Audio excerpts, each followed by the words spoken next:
L'anxiété. Pour beaucoup, c'est un vrai combat au quotidien.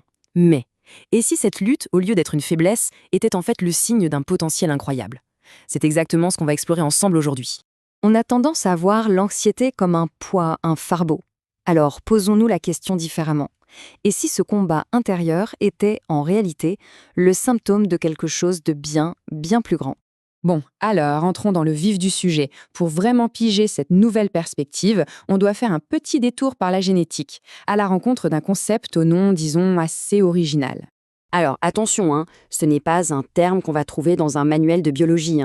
C'est un surnom, c'est clair, mais un surnom très parlant qui nous met direct sur la piste d'un mécanisme biologique absolument fascinant. En gros, l'idée fondamentale, c'est qu'il s'agit d'une différence de câblage, pas d'un défaut. Pour certaines personnes, le cerveau a tout simplement un système plus complexe, plus élaboré, on va dire, pour gérer les émotions. Ok, mais concrètement, ça veut dire quoi? Comment ce câblage sophistiqué se manifeste dans la vie de tous les jours? C'est justement ce qu'on va voir maintenant. Et c'est là que tout bascule. Ce sentiment de devoir lutter en permanence, cette gestion constante des pensées, des angoisses, ce n'est pas un signe d'échec, c'est la preuve même que ce système neurologique avancé est en train de tourner à plein régime. Voilà, ça illustre parfaitement la différence. D'un côté, on a un processus de régulation plus direct, de l'autre, un système qui fait appel à plus de zones, qui analyse plus de variables. C'est un processus beaucoup plus riche, plus nuancé, mais qui forcément demande aussi plus d'énergie et de maîtrise. Cette phrase, elle est fondamentale. Elle change complètement la perception de la difficulté.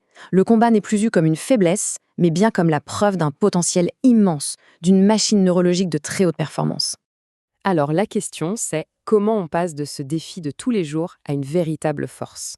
C'est là qu'on entre dans la notion de maîtrise. Il y a un cheminement assez clair pour y arriver. Tout part de la lutte, c'est le terrain d'entraînement. Ensuite vient la compréhension, ce fameux déclic qu'on est en train d'explorer. Et enfin, l'étape ultime, la maîtrise. C'est le moment où l'on prend les commandes, où on apprend à piloter ce système complexe au lieu de le subir. Et au bout du compte, quelle est la récompense? Pourquoi c'est si important de maîtriser ce câblage? Eh bien, ce qui attend au bout du chemin est tout simplement exceptionnel. Voilà la promesse centrale.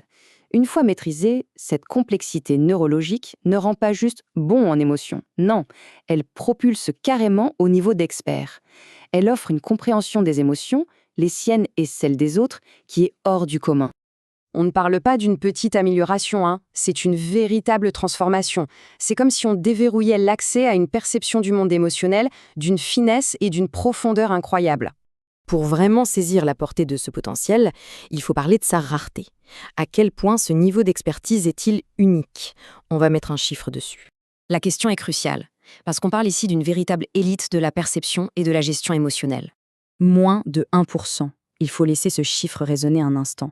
Le potentiel qui se cache derrière l'anxiété, s'il est maîtrisé, peut mener à une compétence que seule une toute petite fraction de l'humanité possède. C'est fou. Donc, pour résumer, ce qu'il faut retenir est simple mais vraiment puissant. L'anxiété n'est peut-être pas l'ennemi. Le combat quotidien, c'est une formation intensive.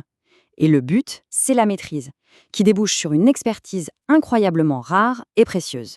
Et donc la question qui reste, c'est « et si on changeait de perspective ?» Non pas pour nier la difficulté, attention, mais pour commencer à y voir la promesse d'une force extraordinaire.